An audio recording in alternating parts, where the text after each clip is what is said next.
the first thing we're going to do is we're going to make it possible to trustlessly bring BTC into Cardano. The next thing that we're going to do is we're going to make it possible to write smart contracts that allow you to do anything. Bitcoin-backed stablecoins on Cardano and on Bitcoin. The ability to do a DEX, which trustlessly moves funds on Bitcoin or on Cardano. And so what we're going to be doing more and more is merging these two chains into a single ecosystem of extremely powerful tools.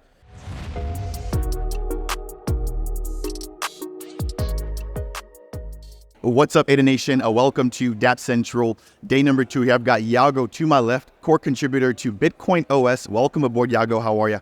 I'm well. How are you? I am doing good. A little bit busy, but this has been an awesome experience getting to meet people like yourself and to talk about new protocols. So how about yourself? It's been day number 2. A lot going on here. How are you feeling? Well, I mean, for us, it's a big day. I'm sure a lot of people in the Cardano ecosystem have noticed that a lot of the projects and a lot of the Cardano ecosystem has been sort of hinting and tweeting that something really big is going to come. And today is the day. We're getting on stage soon to talk about what it is. All right. So before we talk about the big news, can you break down what Bitcoin OS is? Yes. So Bitcoin OS is a new era for Bitcoin and a new era for crypto and finance more generally. Because for all of crypto's history, we've had 2 parallel tracks that you had to choose between. You could choose Bitcoin, this massive asset, the largest network, probably the most trusted and unchanging system. But what can you do with it? You can hold BTC and you can transfer BTC, and that's it. And then you've got track number 2, another parallel line to that, which is the ability to have systems which can do smart contracts and applications and dApps and scalability. And the problem we've had is that those 2 tracks have been parallel lines that never met. And what Bitcoin OS does is it bends those 2 lines together. So Bitcoin OS is an operating system for Bitcoin that for the first time ever turns Bitcoin into a smart contract platform. You've got to break down how that works again. I know that people understand smart contracts on Ethereum. They understand smart contracts on Cardano. On Bitcoin, though, how are you guys able to achieve this? So this has been many, many years of work. And what we've managed to do is a fundamental technological breakthrough where we've been able to create the ability to verify a new kind of cryptography called zero-knowledge proofs, or zk technology, on Bitcoin. And then what that allows us to do is it allows us to take any kind of computation, condense it, compress it into a zero-knowledge proof, and then write that zero-knowledge proof to Bitcoin, verify it, and execute it on Bitcoin. So what that means is that you can now have any computation in any external environment to Bitcoin being secured and executing on the Bitcoin network. How this matters for Cardano is a massive compute system that exists outside of Bitcoin. And for the first time ever, we're giving Bitcoin the brain and the eyes to see what is happening on the Cardano ecosystem and actually start to secure activity on the Cardano ecosystem with Bitcoin. And maybe even more exciting, that you can be building dApps or applications on Cardano which execute on Bitcoin. That's massive news from an interoperability standpoint. If anybody wants to just get their hands on Bitcoin OS or wants to take advantage of the zkProofs that you just mentioned right now, how can they do that? Well, probably the best thing to do would be go to Bitcoin OS, right? .build. And there you'll find the white paper, you'll find the GitHub, you'll find documentation. You can also follow at BTC_OS on Twitter. Probably the best way to keep up to date with what's happening with Bitcoin OS. I'll leave the link to that down below for the viewers here. What are you most excited about with this brand new bit of interoperability? Well, there's so much.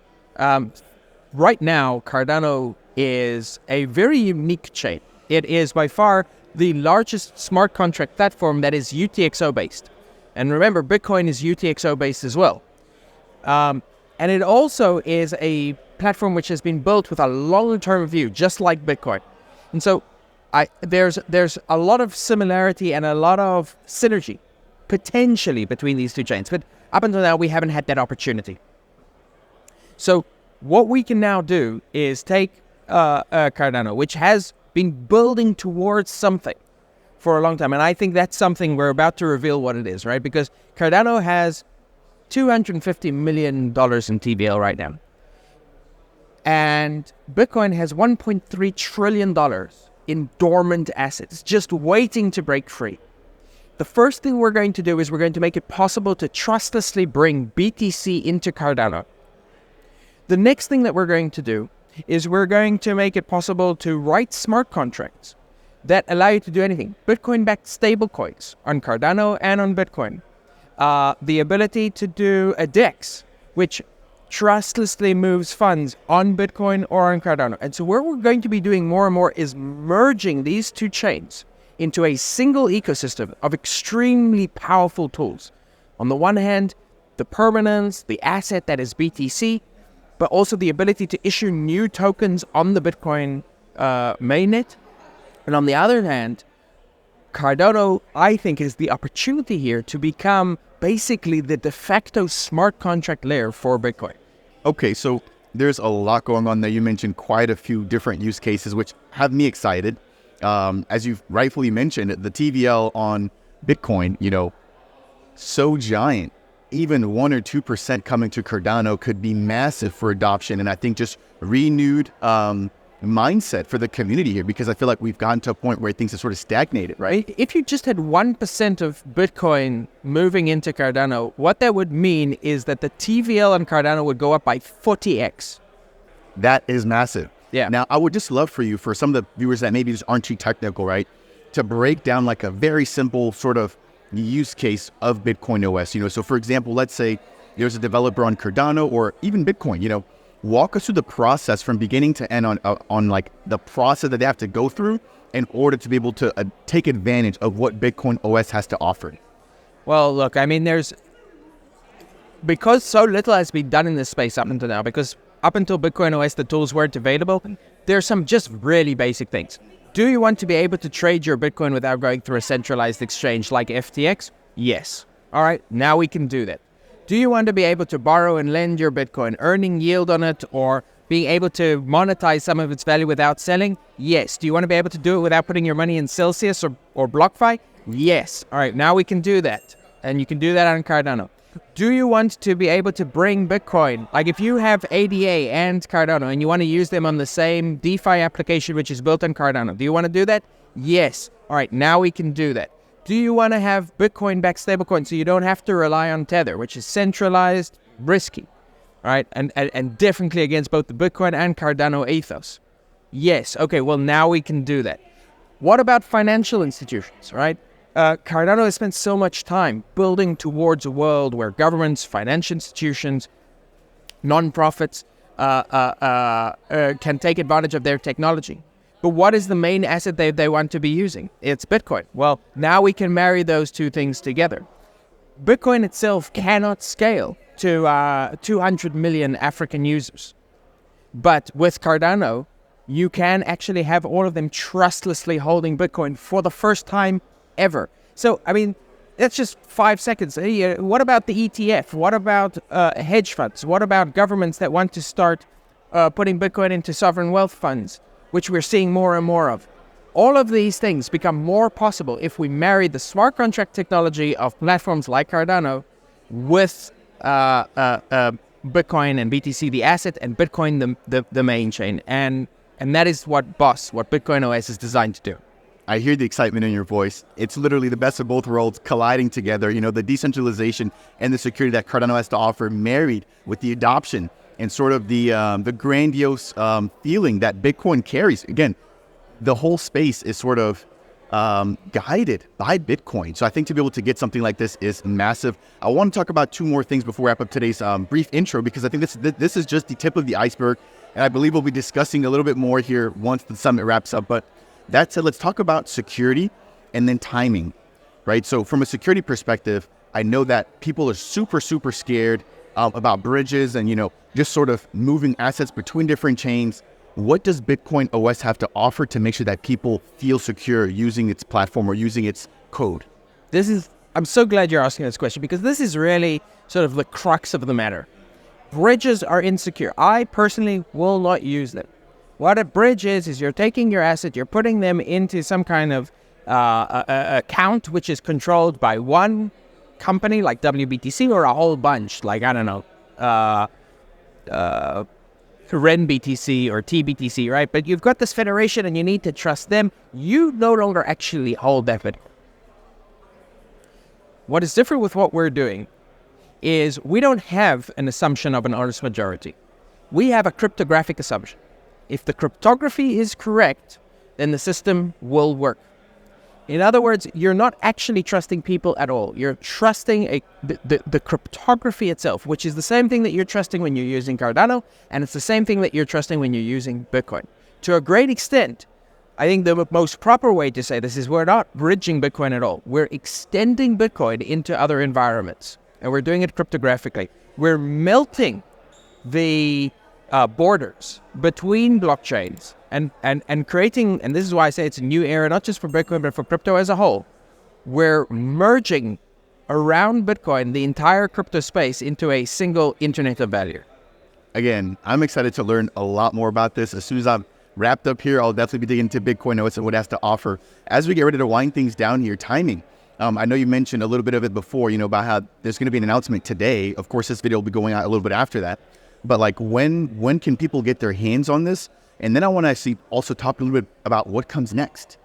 Well, developers can already get their hands on this. We've open sourced the ability to start proving computation on ZK, using ZK on Bitcoin already. We've already done this on Mainnet.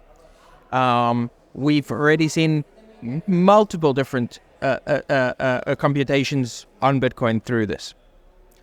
The next big thing is, when will we see an integration of Cardano with Bitcoin through Bitcoin OS? And this is something that we're working on now. We're talking to the validators, we're talking to the foundation, we're talking to developers, we're talking to the different dApps, and we're also building towards the mainnet ability to do this.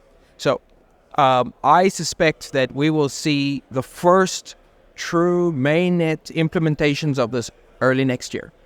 I am impressed and super excited. I feel like the timing couldn't be better. I feel like there's renewed sort of sentiment around Bitcoin, around crypto. Obviously, the price is hovering near all-time highs. But that aside, what comes next for Bitcoin OS after this initial integration? So one of the things that we want, so after this initial integration, really, what we want to do is unleash this on the world of developers and builders and see what they have, as creative ideas. But I can tell you there's going to be a few things. Trustless bridging, the ability to have smart contracts built on Cardano but execute on Bitcoin, the ability to build Bitcoin-backed stablecoins, the ability to create systems which issue tokens, which are issued on Cardano and Bitcoin and can move between them. So you have the ability to start using the fact that you can write with TypeScript or Rust through Cardano to use that to write smart contracts to Bitcoin. I don't know what's going to happen. It's going to, over the next few years, we'll probably see a flourishing like we've never seen before. And I think the big thing here is, to a great extent, if you look at where the excitement in crypto has been, it's been on Ethereum because Ethereum was a casino. Then it turned out that Solana is a better casino, and a lot of excitement moved to Solana. And the question is, why have we been stuck in casino mode for so long? And the answer is, because the basic infrastructure is short-term. It changes all the time. It feels like software. It constantly needs to be upgraded. Sometimes it, stops working entirely. And every single time there's a change in the narrative of the market, they go and they run after it, changing the software. And so if you're a real developer, if you're building with true financial assets in mind, you're not going to be building there. And so we really haven't had a platform which has been available to build true financial systems, which is 99.9% of finance, right? Here we're talking, and the casino is many, many tens of billions of dollars. But true finance is many tens of trillions of dollars. And so by marrying Bitcoin with with the fact that it is permaware and the largest asset, with Cardano, which has been building for a long term, I think for the first time we finally have what we need to unlock the tens of trillions. and turn crypto into the base for not just the casino, but for the world of finance. For traditional finance. No, Diego, awesome interview here. A lot of really interesting topics, and I think a lot of threads that we can pull on in future updates. So that said, I want to thank you first and foremost. I want to congratulate you. And just again, the excitement here is what it's all about. So I'm looking forward to getting you back on the channel. I do want to give the viewers an opportunity to leave a question or a comment down below. If you have those down there, make sure to forward those over to Diego. You'll definitely be seeing more of him here on the channel. But if you found any portion of this interview to be helpful, make sure to smash that thumbs up. If you aren't a member, consider subscribing. And again, Diego, I want to thank you for your time here. Have a wonderful rest of your Cardano Summit. Thank you very much.